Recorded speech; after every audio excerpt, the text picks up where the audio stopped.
Bismillahirrahmanirrahim.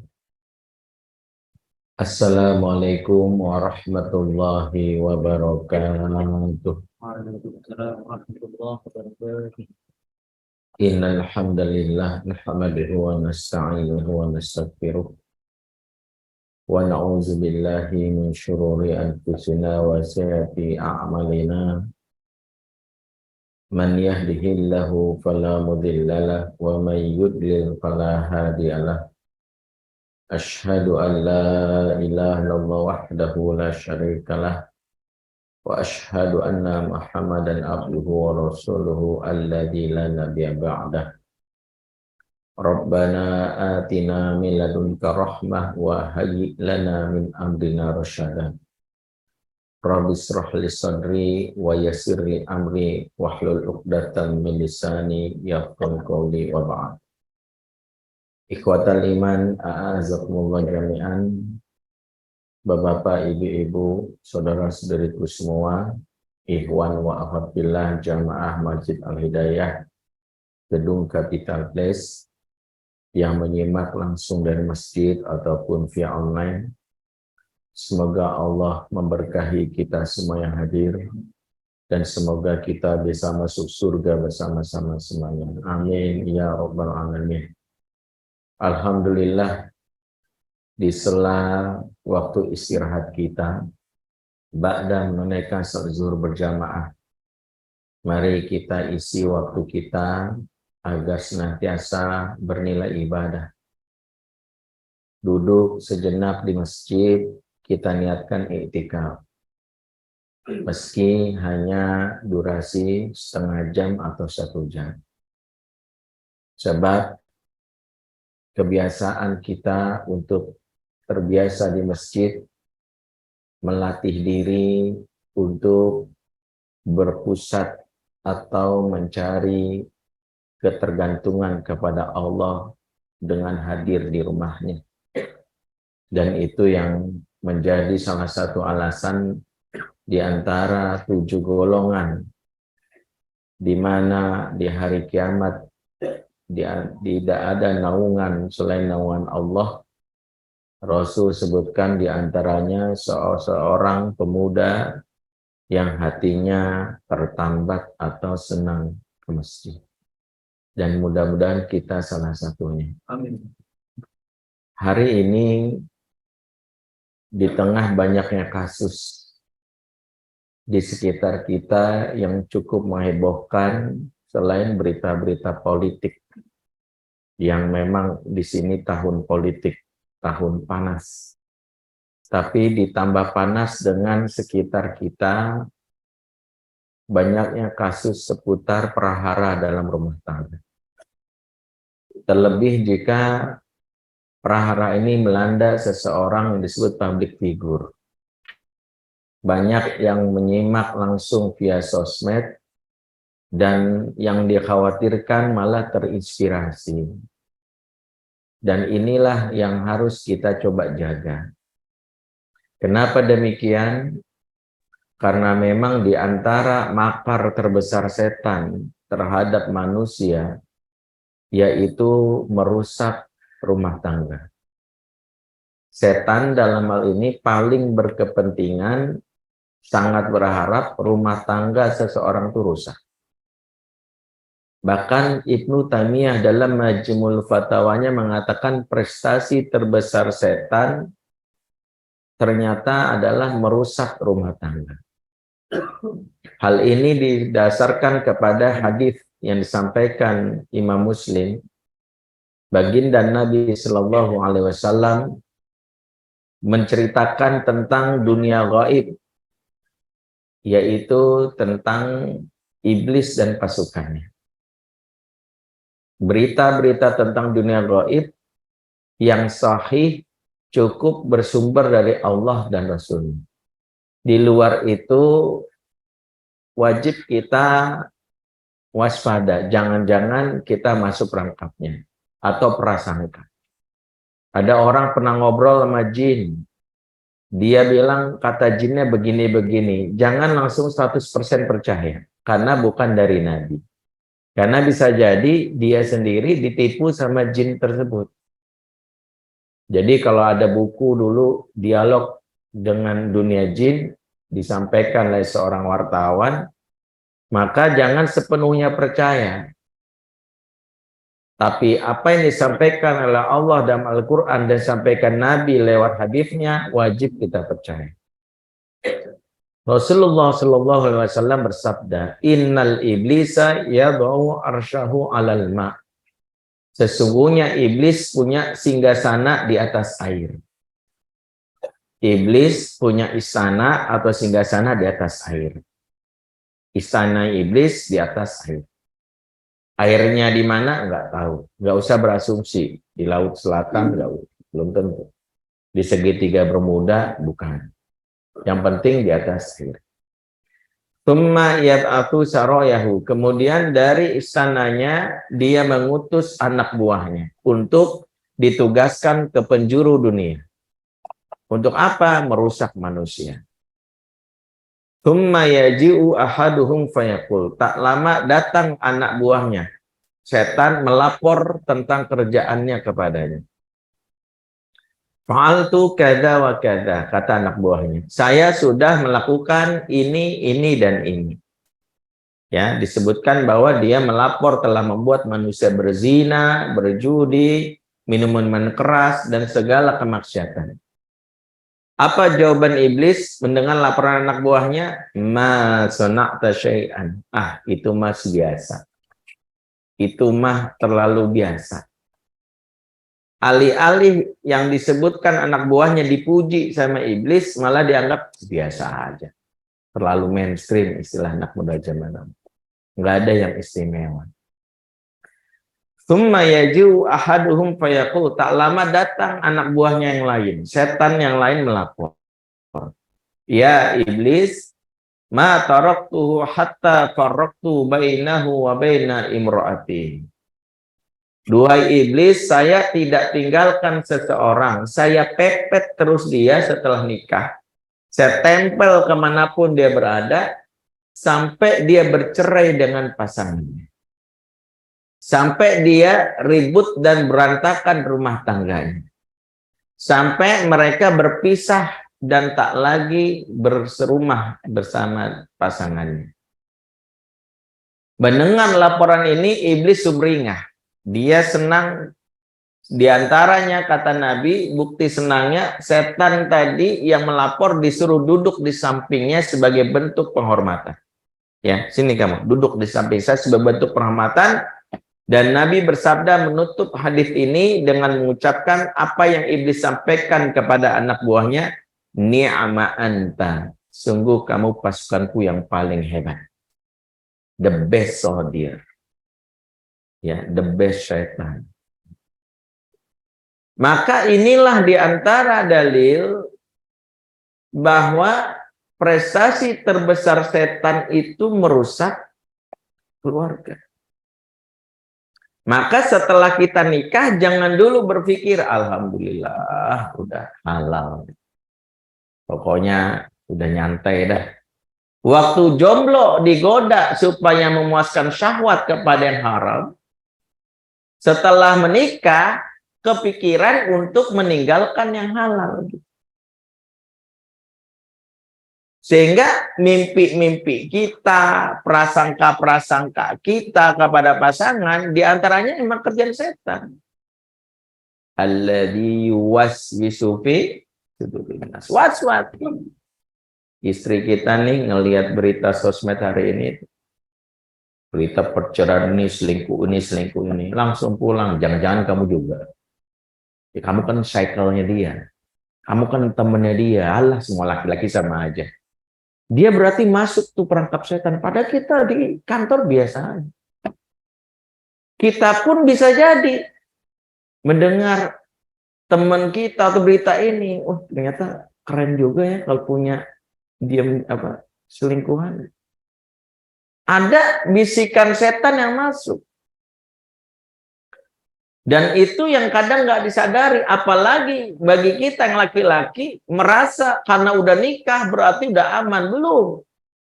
ada fitnah baru yang dialami laki-laki bukan hanya terjadi sebelum nikah, ba'da nikah pun sudah ada. Dan ini yang membuat rusak rumah tangga karena kita nggak menegakkan adab setelah nikah. Apa yang Rasulullah sabdakan? Rasulullah katakan, ma taraktu ba'di fitnatan adoro ala rijali minan nisa. Tidaklah aku tinggalkan fitnah yang paling dahsyat yang menimpa laki-laki, yaitu fitnah perempuan. Apa maksud hadis ini? Jangan meremehkan ujian syahwat terhadap perempuan walaupun setelah nikah. Di antaranya apa? Di antaranya adalah selalu berupaya memuaskan syahwat terhadap perempuan. Berpikirnya adalah gimana caranya udah punya istri, pengen istri yang lain lagi. Dan kadang-kadang caranya ini yang merusak. Makanya hari ini fenomena selingkuh itu kebanyakan banyak laki-laki yang menyepelekan hal ini. Padahal Quran sudah buat isyarat di mana ujian syahwat laki-laki itu paling berat tuh terhadap perempuan. Zuyyinal linnas hubbus syahawati minan nisa'i wal banin wal qanatiri muqantarati minad dahabi wal fiddah, dan seterusnya. Dihiasi ya kepada manusia ketertarikan syahwat kepada apa? Kepada perempuan. Disebut perempuan pertama. Baru anak-anak, baru harta. Perempuan yang pertama. Kata Imam Qurtubi di dalam tafsirnya, perempuan disebut sebagai fitnah pertama bagi laki-laki karena siapa laki-laki yang terkena jerat fitnah perempuan ini akan mengalami dua hal. Dan ini bisa kita lihat sekitar kita. Satu, dia akan memutuskan silaturahim sama siapapun yang tak menyetujui hubungan dia dengan si perempuan. Maaf nih. Istrinya mohon-mohon tendang. Anaknya, papa kenapa sih milih yang lain? Apa kamu diam, papa ini urusan papa? Gampang. Gak mau pulang lagi. Ibunya nasihatin, nggak lagi didengar. Pokoknya si perempuan itu dunianya. Itu kata Imam Qurtubi. Yang kedua, kata Imam Qurtubi, dia akan mengumpulkan harta yang banyak tanpa peduli halal dan haram.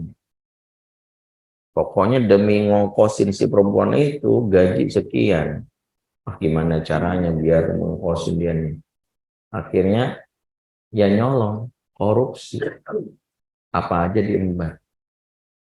Makanya erat hubungannya antara korupsi itu dengan jebakan perempuan. Dan inilah diantara yang kadang-kadang kita tidak sadari. Bahwa syahwat terhadap perempuan itu sesuatu yang harusnya sudah kita antisipasi. Kalau sudah nikah, jaga perasaan pasangan, jangan jelalatan lagi. Di antara hikmah, Allah ingatkan dalam Al-Quran, qulil mu'minina yaghuddu min absarihim wa yahfazuna furujahum. Katakanlah kepada laki-laki mukmin untuk menahan pandangan dan menjaga kemaluannya.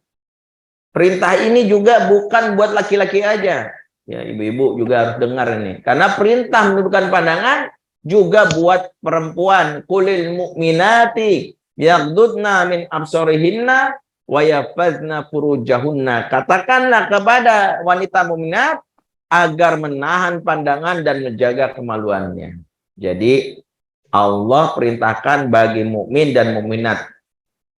Perintahnya apa? Jaga pandangan dan menjaga kemaluan. Dari ayat ini kita tahu yang pertama, bukan dari mata turun ke hati yang selama ini kita bilang. Yang benar dari mata turun ke kemaluan. Apa maksudnya? Siapa yang nggak bisa jaga matanya, nggak bisa jaga kemaluannya. Hanya urusan menjahan pandangan ini di era digital ini sesuatu yang harus kita latih. Ya, kalau tertarik sama perempuan bukan istri kita, segera kita harus Makanya Nabi SAW mengajarkan satu resep, dan ini harusnya buat ibu-ibu juga diingatkan. Pernah suatu hari Nabi berada di Masjid Nabawi mengisi majelis dengan sahabat. Tak lama Nabi pada saat mengisi majelis izin ke belakang sebentar. Nabi ke kamarnya yang ada di biliknya, itu rumahnya Aisyah. Bagi yang tahu pernah umroh pasti tahu Raudhah itu berbatasan dengan biliknya. Tak lama Nabi kembali ke majelisnya dalam keadaan rambutnya basah. Maka sahabat bertanya, Rasulullah, agosalta, kamu mandi ya? Rasulullah bilang, iya saya mandi junub. Sewaktu mengisi majelis ini, kulihat tak sengaja perempuan lewat. Dan birahiku naik, maka aku langsung salurkan kepada istriku. Dan setelah itu aku mandi. Jadi tak sengaja itu langsung disalurkan. Itu tak sengaja Nabi. Nabi ingin memberitahu bahwa ini juga hal yang harus kita pahami. Karena kalau kita membiarkan kita memandang yang haram, bahaya. Bahayanya apa? Kita akan menjadi orang yang tidak mengontrol syahwat kita. Buat laki-laki. Pernah ada salah satu syekh ditanya oleh seorang jamaahnya. Ya syekh, saya punya istri yang awal menikah cantik sekali. Setelah 10 tahun menikah, sekarang biasa aja. Padahal saya modalin dia ke salon, saya modalin dia menghias diri, tapi kok biasa aja. Syekh ini bertanya kepada perjamaahnya ini pertanyaan yang cukup nyelekit. Tapi ini harus ditanya. Apa kata Syekh ini? Kamu melihat gambar porno ya? Langsung ditembak gitu. Kamu rutin lihat gambar porno ya? Kaget. Jujur sama saya. Maka lelaki itu malu. Iya Syekh. Itulah masalahmu. Siapa yang sudah sering memandang yang haram, yang halal tak lagi nikmat. Makanya kenapa kita memandang istri kita udah nggak merasa cantik lagi, nggak mas? Karena kita sudah terbiasa dengan yang haram. Dari sinilah diingatkan jaga pandangan. Syahwat itu kalau dipuaskan tadi bahayanya. Apalagi kalau obrolan kita di majelis-majelis ilmu seputar syahwat aja. Itu bukan obrolan yang benar ya. Betapa banyak majelis-majelis saling ngomongin ente kapan nikah. Tabiat agama melatih kita mengendalikan syahwat, tapi setiap obrolan tuh bohongan nikah. Itu bukan berarti dilarang, poligami silakan. Tapi bukan itu syariat mengajarkan. Setiap isi kajian motivasi, karena semua orang beda-beda, ada yang mampu adil, ada yang enggak. Akhirnya apa? Ada yang hancur karena diprovokasi untuk nikah lagi, siapa yang tanggung jawab? Makanya Imam Ahnaf bin Qais itu salah satu ulama tabi'in di zamannya yang disebut gurunya para tabi'in. Jika ada majelis yang ngomongin perempuan diusir. Kata dia, jannibu majalisana min zikri nisa wa zikri ta'am. Jauhilah majelis kami dari ngomongin perempuan dan ngomongin makanan. Karena itu sesuatu yang hanya memuaskan syahwatmu. Kita belajar agama mengendalikan syahwat. Melatih diri untuk cukup. Jadi kalau kita bisa mengendalikan itu cukup, maka hidup kita sudah terlatih. Karena kalau kita nggak biasa cukup, nikah 1 nggak cukup, 2, 3, 4, akhirnya semuanya pengen dipuasin. Udah 4 pun yang 1 diceraiin. Karena tidak terlatih untuk mengendalikan diri. Apalagi sekarang banyak kasus karena saya konselor anak keluarga, kegap selingkuh, ujung-ujungnya poligami.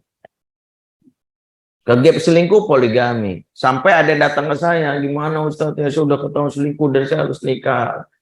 Karena khawatir apa-apa saya harus nikahin dia. Saya bilang, justru kalau kamu menikahi dia, dosa kamu double. 1, kamu akan merusak syariat poligami. Jadi orang akan berpikir, oh ya, oh gitu selingkuh aja, tapi ntar gampang kalau udah kegap poligami. Poligami itu mulia dalam Islam.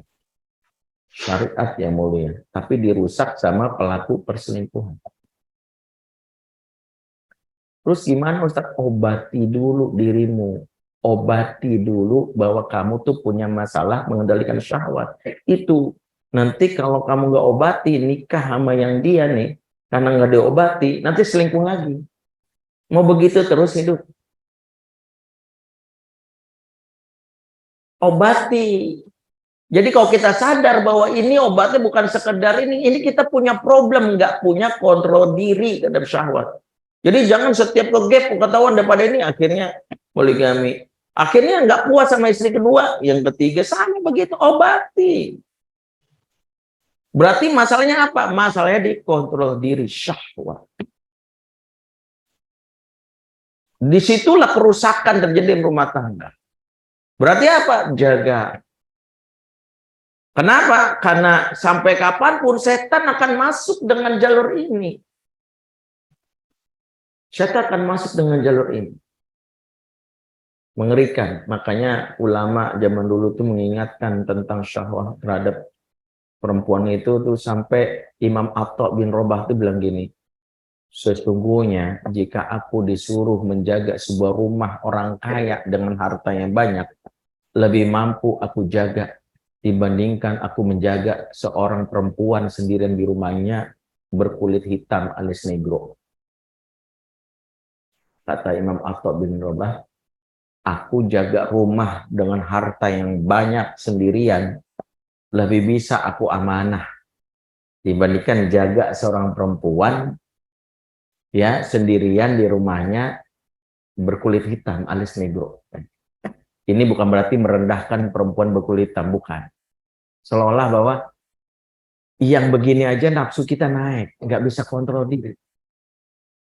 Makanya nggak usah sok-sokan gitu beradik kakak angkat sama teman kantor. Kamu kalau ada masalah, curhat aja sama aku, anggap aku abang kamu, pret gitu. Hati-hati. Yang habis ini kapok ngikut kajian saya lagi bodoh amat. Saya itu bulan belakangan itu nanganin kasus ini banyak sekali. Bahkan ada tokoh publik, nggak usah saya ungkap, mengerikan. Makanya saya ingatkan, mengapa ulama dulu tuh sampai nulis, ada sebuah kitab, ditulis oleh Ibnu Jauzi namanya Dhammul Hawa. Kitab ini menulis kisah-kisah banyak laki-laki yang jatuh dalam kemaksiatan, jatuh dalam kehinaan gara-gara tak mampu mengontrol syahwat. Suatu hari dikisahkan ada seorang muazin yang di zaman dahulu muazin itu bukan sekedar orang lafaznya bagus, tapi sudah dawam rutin dalam sholatnya. Zaman dahulu disebutkan oleh Jauzi, muazin karena nggak kayak kita ada mic, dia naik ke atas menara, memanggil orang dari ketinggian. Allahu Akbar, Allahu Akbar. Pada saat di azan itu, ia tak sengaja matanya menoleh ke bawah. Di samping masjid tadi ada rumah di mana ada perempuan yang tersingkap auratnya dan dia bukan seorang muslimah. Perempuan ini terbuka bagian tubuhnya, dadanya dengan rambut pirangnya, membuat dia tiba-tiba nggak konsentrasi. Azannya dipercepat. Orang selesai lepas azan, kalau dia benar-benar jadi ahli ibadah, dia langsung menunaikan sholat sunnah qobliyah. Dia enggak, dia langsung dia turun, dia langsung ke rumah sebelah tadi. Dan dia langsung mengetok pintu rumah tersebut dan mendobrak. Dilihat perempuan yang berpakaian setengah telanjang.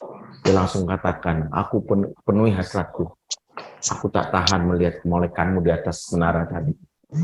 Wanita ini pun tahu, ya sudah, aku akan penuhi. Syaratnya adalah engkau pindah ke agamaku. Wanita ini non-muslim. Maka lelaki ini langsung, ya, apa yang harus ucapkan? Dia mengucapkan kalimat yang membatalkan syahadat. Kemudian wanita ini mengatakan, dengan demikian kau resmi menjadi bagian dari agama kami. Kalau begitu kulayani kamu, tapi jangan di sini. Nanti kalau ada orang lain masuk ke lantai ini, kita sedang berhubungan, nggak tahun malu. Kita berhubungan di lantai 2. Naik dia ke lantai 2, saking syahwatnya tinggi, buru-buru. naik tangga, ternyata jatuh dan meninggal. Kata Ibnu Jauzi, betapa orang ini menghabiskan sisa umurnya beberapa saat saja, menit saja, karena jebakan syahwat perempuan. Di dalam kitab Al-Bidayah wa Nihayah, Ibnu Katsir menceritakan kisah yang sedikit sama tragisnya. Diceritakan oleh seorang tabi'in bernama Abdah bin Abdurrahim, di mana Abdah berkisah tentang kawannya Fulan bin Fulan, seorang mujahid, setiap peperangan selalu hadir dan hafal Quran, hafiz. Mereka hendak menaklukkan sebuah daerah yang diketahui ya daerah tersebut ya beragama rata-rata Muslim Nasrani. Maka setelah terjadi peperangan,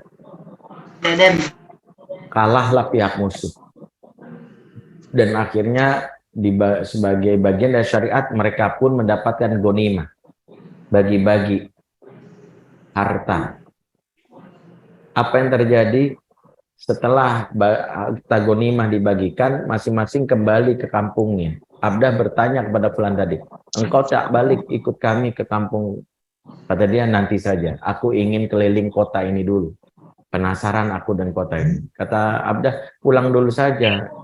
Seorang itu harus segera meninggalkan tempat yang telah taklukannya. Kata dia, nanti saja, kalian dulu saja.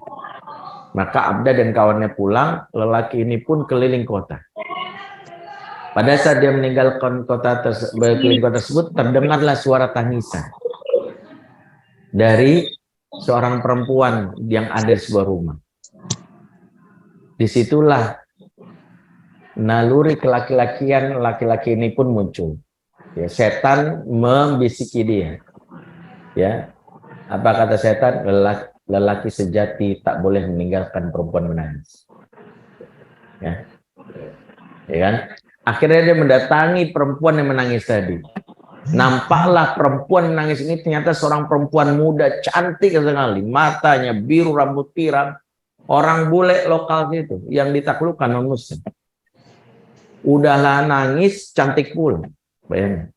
Menangis kalau jelek mungkin bodoh amat. Ya, dikasih ongkos gojek, selesai nih pulang.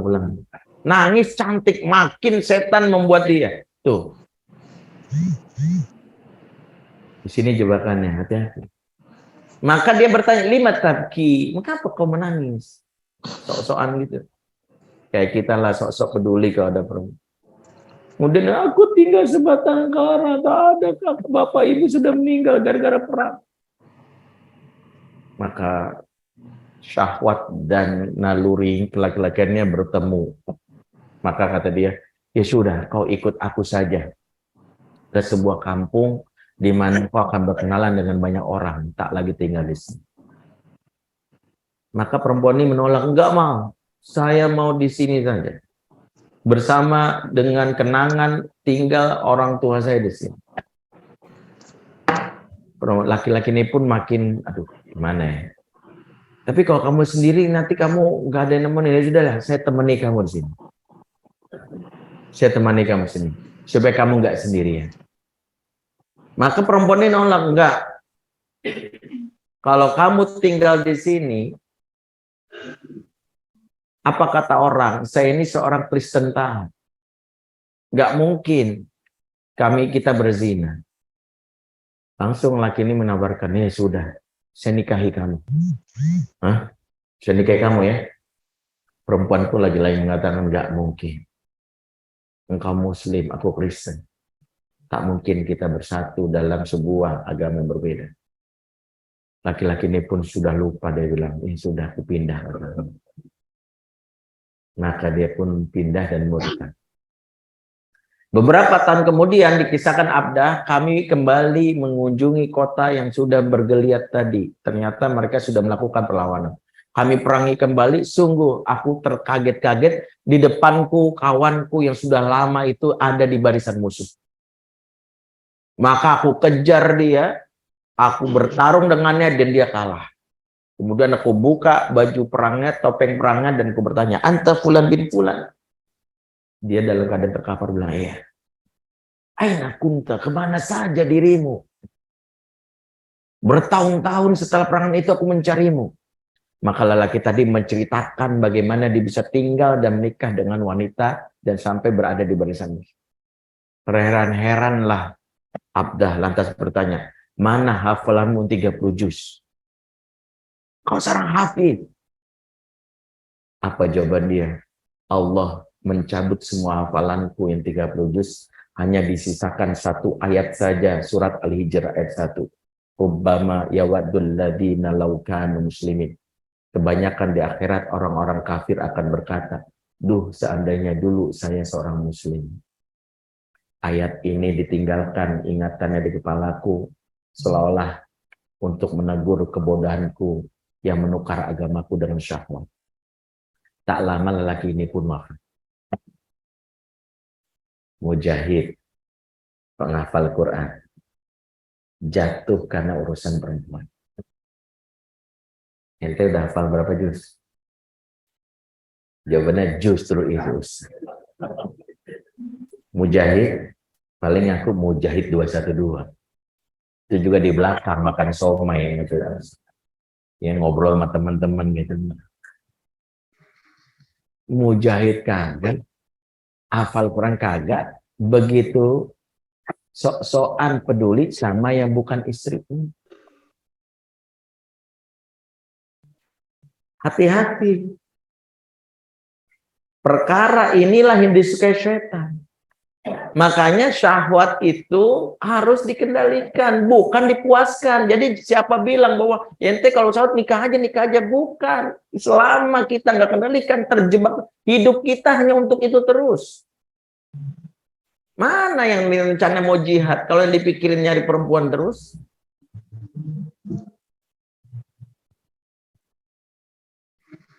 Itu yang harus dipikirkan. Makanya ketika dalam Quran saja dijelaskan bagaimana Nabi Yusuf digoda Zulaikha, itu juga sebuah isyarat bahwa seorang nabi saja bisa tergoda dalam pengertian nafsunya naik, tapi Allah beri petunjuk kepadanya sehingga bisa mengendalikan dirinya. Kan surat Yusuf 24 mengatakan walaqad hammat bihi wa hamma biha. Sungguh wanita itu terus-terusan menggoda Yusuf, ya. Jadi maksud adalah Zulaikha. Ya, Zulaikha. Zulaikha ini nama samaran, nama aslinya Ra'il. Ismuha Ra'il wa laqabuha Zulaikha. Dia menggoda Yusuf. Sudah tak tahan dia, berhari-hari, berbulan-bulan Yusuf sebagai lelaki tampan tinggal bersama dia. Ditambah sebagai riwayat, misalnya Imam Suyuti menceritakan, maaf, suaminya impoten. Dia tak tahan, maka digoda. Wahamma biha, Yusuf pun nafsunya naik sebagai laki-laki muda. Digoda di dalam ruangan. Nafsunya naik. Laula ar'a burhana rabbi, sekiranya Allah tak kasih petunjuk kepadanya. Karena beliau seorang nabi dijaga dari perbuatan haram tersebut. Nabi. Bayangkan. Kisah ini dikomentari Syekh As-Sa'di dalam tafsirnya. Hadhihi mihnatu azima a'zamu ala Yusuf. Ini ujian yang paling dahsyat dialami Yusuf. Di antara semua ujian Yusuf, dicemplungin ke sumur, dijadiin budak, berpenjara, yang paling dahsyat itu justru digoda oleh Zulaikha. Oh iya, banget. Ayat ini memberitahu kita, bahkan seorang nabi saja digoda oleh perempuan cantik dalam ruangan, nafsunya naik. Nabi itu. Kalau nabi aja nafsunya naik, apalagi ustaz, ketua DKM, marbot musola, jamaah yang nyender. Jadi kalau kita selama kita nggak memahami ini, kita akan terus kena godaan setan. Makanya sedikit tegas dalam urusan ini, jangan tunggu cinta yang terlarang itu muncul. Nikmati takdir kita bersama pasangan yang sudah halal itu. Puaskan syahwat kita sebanyak-banyaknya karena halal. Jauhkan hal-hal yang haram. Mata kita yang sudah tidak lagi memandang haram hanya kepada istri kita, maka kelezatannya Allah tambah. Makanya kalau ada yang bilang, tapi gimana Ustaz kalau udah terlanjur? Saya bilang selingkuh itu candu. Makanya orang kalau udah selingkuh sekali, dia ingin terus. Tahu kenapa? Karena saat orang selingkuh mendapatkan sensasi, adrenalinnya itu mengeluarkan hormon happiness, mengeluarkan 4 zat, dopamin, zat candu, serotonin, oksitosin, dan endorfin. Khusus oksitosin itu zat yang akan membuat kita selalu terkoneksi sama selingkuh, merasakan kangen, sensasi. Saya ingin sampaikan ini supaya tahu ini dari sudut pandang kedokteran hanya bisa disembuhkan selain tobat dibimbing oleh profesional alias datang ke psikolog, ke psikiater atau dokter. Untuk apa? Dikasih obat penetralisir supaya oksitosinnya tidak meletup-letup. Makanya kalau ada yang sudah selingkuh sekali, enggak 2 kali, 3 kali, 4 kali, udah bertobat, berpeluang selingkuh lagi. Saya bertobat. Iya, karena tobat itu harus dibimbing. Tobat tanpa bimbingan, jatuh lagi. Yang namanya candu itu harus dibimbing. Orang candu ngerokok. Kalau udah sampai level candu, maka dia harus diterapi, dibimbing. Apalagi candu narkotik. Semua sama, candu itu harus dibimbing. Makanya kalau ada yang selingkuh, berkali-kali saya bilang ya memang harus dibimbing. Datangi psikolog, datangi konselor. Sekarang itu banyak. Dan semua biang kerok dari kasus ini tak lain adalah syaitan. Makanya di zaman serba fitnah ini, nasihati diri. Saya lagi nasihati diri dan kita semua. Kita sebagai laki-laki harus waspada. Supaya apa? Supaya kita tidak termasuk orang yang ditargetkan syaitan. Karena kalau sudah kena jerat perempuan, lupa mencari pembenaran, mencari dalil. Makanya kajian pun ustadz yang akan mendukung dia. Pasti. Dinasihatin nanti anak kamu gitu. Saya selalu ingatkan, yang poligami itu kadang-kadang juga ingetin anaknya. Jangan semangat istrinya akur doang. Istri akur, ntar anak gimana? Quran itu menceritakan kisah poligami Yakub sebagai pelajaran. Istrinya 4, akur, tapi anak-anaknya nggak akur. Orang mau saling bunuh-bunuhan. Kita ini kadang-kadang semangat untuk mengakurkan istri, dan itu saya ngomong langsung kepada salah satu bina saya, istrinya 3, dan dia baru cerita. Antara anaknya udah nggak saling tegur dengan beda ibu. Tahu kenapa? Karena kita nggak mempersiapkan. Berpikirnya adalah berpikirlah panjang. Ingat, syahwat kita itu akan dipuaskan kapan? Di surga. Jangan di dunia ini maunya dipuasin. Latihan. Tidak semua syahwat itu harus dipuaskan. Latih diri itu selalu merasa cukup. Latih diri. Seperti makan. Makan itu nggak harus nambah. Latih diri supaya jangan nambah makan. Latih diri. Supaya kita bisa puasa, makan cukup. Syahwat juga gitu. Yang penting halal. Keluar syahwat kita sama istri kita harus selesai. Hidup kita yang lain banyakin amal soleh, banyakin sholat, banyakin melakukan baik. Itu. Insya Allah setiap laki-laki soleh akan poligami di surga. Jadi nggak usah mikirin dunia dulu, karena kalau di dunia udah mikirin itu, akhirnya kita amal solehnya cuma mikirin nyari perempuan terus. Setiap datang ke Mekah, di sini ada harim yang kira-kira bisa nggak ya jadi kedua kan? Datang ke kampung ini ada nggak yang mau jadi ketiga? Jadi otak kita tuh mikirnya cuma kawin mulu. Latih diri. Semoga kita termasuk orang-orang yang selamat dari fitnah perempuan ini, saling mendoakan. Mudah-mudahan bermanfaat karena waktu yang membatasi. Itu yang saya sampaikan. Mohon maaf jika ada yang kurang, ada yang salah. Aku lupa lihat astaghfirullahaladzim. Subhanakallahumma bihamdik. Asyhadu an la ilaha illa anta astaghfiruka wa atubu ilaik. Wassalamualaikum warahmatullahi wabarakatuh.